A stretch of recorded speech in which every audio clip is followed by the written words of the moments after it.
Début du coup de l'analyse technique sur le DO, le DAX et l'euro-dollar. Donc on va commencer directement sur le DAX. Alors sur le DAX, bon, clairement, on n'a pas eu, on va dire, un marché très intéressant depuis justement vendredi dernier, puisque vendredi dernier, vous l'avez vu, marché, en fait, une sorte de formation épaule-tête-épaule. Ça a été vraiment très délicat. Et puis le marché remonte entre guillemets, parce que c'est vrai que la remontada en fait s'est fait vraiment sur le début de la journée du jeudi, donc en gros hier, et après ça en vrai si on enlève cette hausse, côte à côte le marché n'a pas bougé. Donc dans l'ensemble, pas un marché complètement exceptionnel. Sur justement le graphique en mensuel, eh bien on est toujours sur la même situation, avec un niveau que je vous avais partagé à 12 100, 12 080, qui était quand même un niveau clé. Toujours cette formation d'épaule-tête-épaule, et ça, c'est en fait ce qui m'intéresse dans cette formation d'épaule-tête-épaule, c'est qu'on a effectivement enfin cette bougie baissière. On a enfin ce chandelier baissier, et j'avais vraiment peur qu'on remonte aussi, parce que c'est vrai que si là on casse pas les 12 080 clôturés en mensuel, ça va être délicat, malheureusement, parce que la figure serait invalidée et ça serait un gros chaos sur les marchés. Sur un point de vue hebdo, pas évident. Je vous avais dit quoi? Je vous ai dit que ce niveau 11 867 allait être quand même assez intéressant. Et qu'est-ce qui s'est passé? Le marché rebondit pile poil dessus. Pourquoi? Parce que encore une fois, c'est une zone qui est clé. C'est une zone qui, notamment, fait intervenir ce moment-là, qui est quand même un rebond quand même très propre. Donc c'est vrai que pour l'instant, on a quand même bel et bien toujours cette confirmation de cassure, mais on est toujours pas sur des signaux extrêmement baissiers. Maintenant, c'est vrai que la tendance est clairement dans un fond haussière, c'est normal, c'est un indice, le principe même d'un indice c'est toujours d'être haussier, puisque ce sont des entreprises qui s'actualisent tout le temps, ce sont les meilleures entreprises, mais forcément il y a des périodes de correction, des périodes d'hésitation. Et là on voit justement bien cette épaule, tête épaule qui est matérialisée, avec une épaule droite effectivement plus importante sur le marché entre juin et juillet, mais encore une fois voilà, on casse.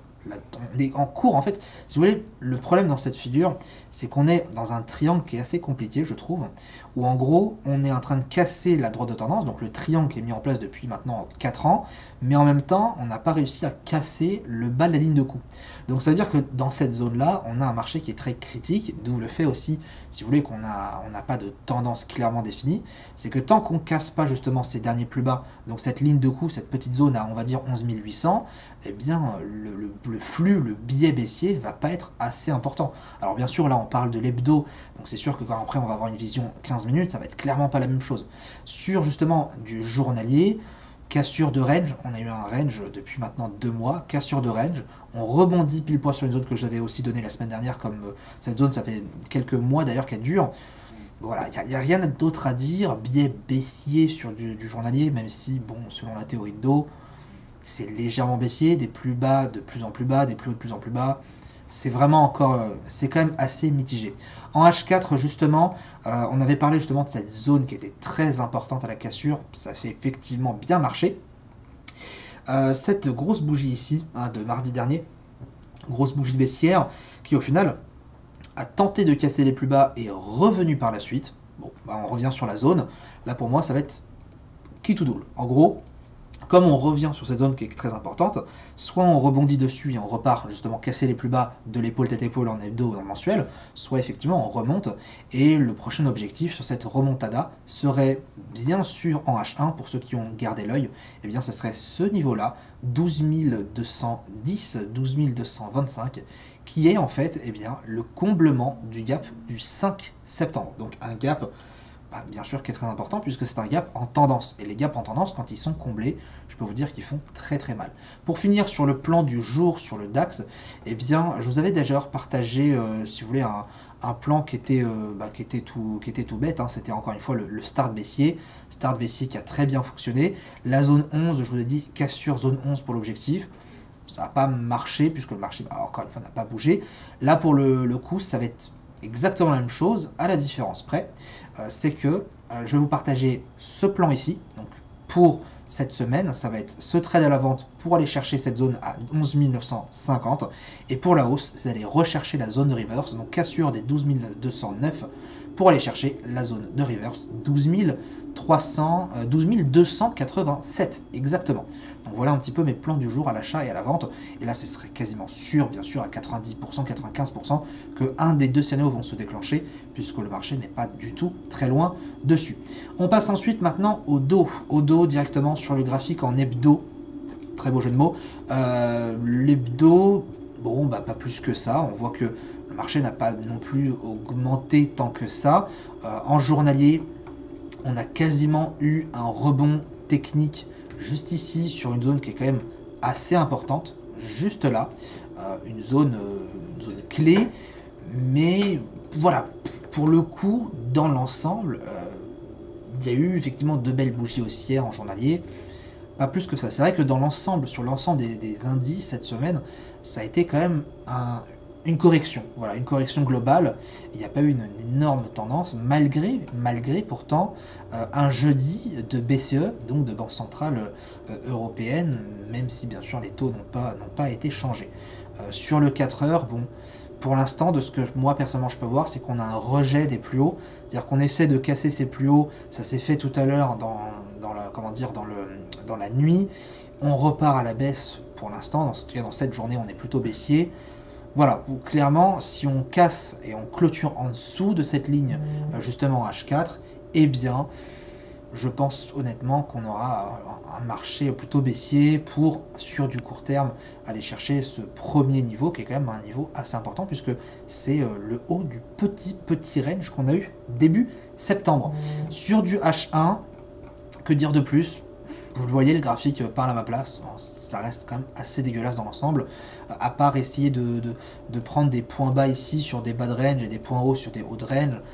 Voilà, personnellement, le dos, encore une fois, c'est pas un actif que je trade, mais j'aimerais même me lancer sur le dos.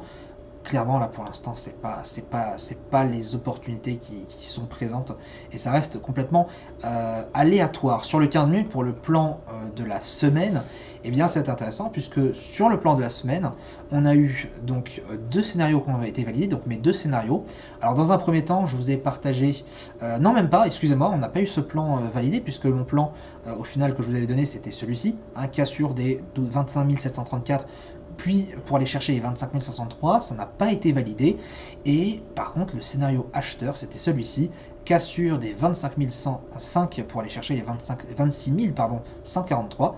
Moi, ce qui m'intéresse beaucoup sur ce trade, c'est que ça a été cherché pile poil dans la zone et c'est reparti à la baisse. Et franchement, je suis plutôt content de cette analyse. Alors, je vous ai déjà partagé, je vous ai déjà expliqué pourquoi je trace ces zones. Enfin, pas exactement, parce que bon, forcément, il me faut aussi des petits secrets, tout ce que je peux proposer aussi dans ma formation ICT Pro. Mais là, pour moi, comme d'habitude, si cette zone est aussi importante, c'est parce que, eh bien, bizarrement, et c'est vrai que ça peut paraître bizarre de le dire, c'est que pour moi, cette zone a fait de la merde en fait à l'avance. C'est-à-dire que, si imaginons, on avait le plan de partir à l'achat pour aller chercher cette zone, eh bien, le marché rebondit sur un niveau aléatoire. Et pour moi, le fait de rebondir sur des niveaux aléatoires, eh bien, c'est signe d'un renforcement de ce niveau. Exemple, encore une fois, ici, vous voyez, le marché a rebondi sur un niveau aléatoire ici et ici. Donc, hop, le marché, comme par hasard, au moment où il le casse, ça crée automatiquement une résistance très importante. Voilà. Après, je sais que c'est une façon spéciale de voir ces niveaux-là, mais c'est comme ça que j'aborde, et c'est pour ça que, voilà, sans paraître non plus, on va dire, être supérieur, mes analyses sont quand même très bonnes, mes analyses sont plutôt gagnantes, et ça fait plaisir. Donc pour ce scénario du DAX, du DO, pardon, eh bien, scénario gagnant. Ça, c'est très intéressant. Maintenant, pour tout ce qui va être de l'achat, de la vente, etc., eh bien pour moi, juste ici, je vais vous mettre ça en grand. Pour moi, ça va être très simple. Zone haute cassée pour aller chercher la zone haute ici, 25 817. Donc ça va être un trade potentiellement qui peut faire au maximum 42 pips à son potentiel.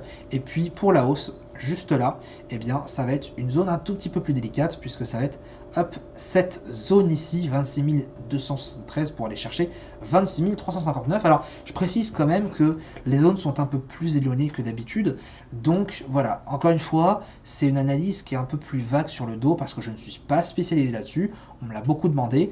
Donc sur mes plans du jour sur le dos, voilà, c'est encore quelque chose de nouveau.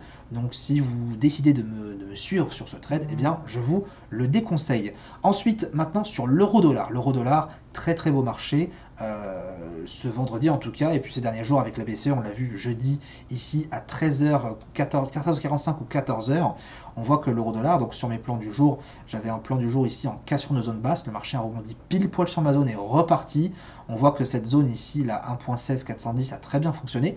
Mon plan à l'achat, je vous avais partagé, c'était cassure des 1.16 750 pour aller chercher ici un 17 114, ça a très bien fonctionné puisque le marché est parti directement là-dessus, et comme par hasard encore une fois, le marché repart et a bien un contact sur les 1 17 114, 1 17 177, ça a plutôt bien fonctionné. Donc sur ce plan, deuxième plan gagnant, donc ça fait 2 plans gagnants sur 2, encore une fois cette semaine, ça fait plaisir. Ça serait intéressant d'ailleurs de voir un petit peu par la suite combien de plans on a partagé jusqu'au début, et de,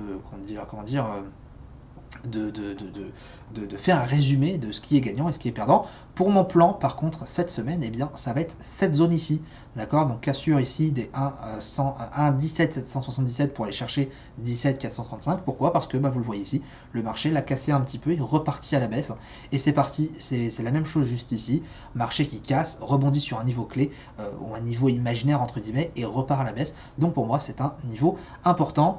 Pareil aussi, donc si vous avez compris un petit peu comment je fonctionne, eh bien vous aurez compris justement là que eh bien on est à 1.15 576 à la vente pour aller chercher ce niveau juste en bas, 1.15 274. C'est vraiment le niveau que j'attends parce qu'encore une fois, 3 contacts aléatoires entre guillemets sur les zones.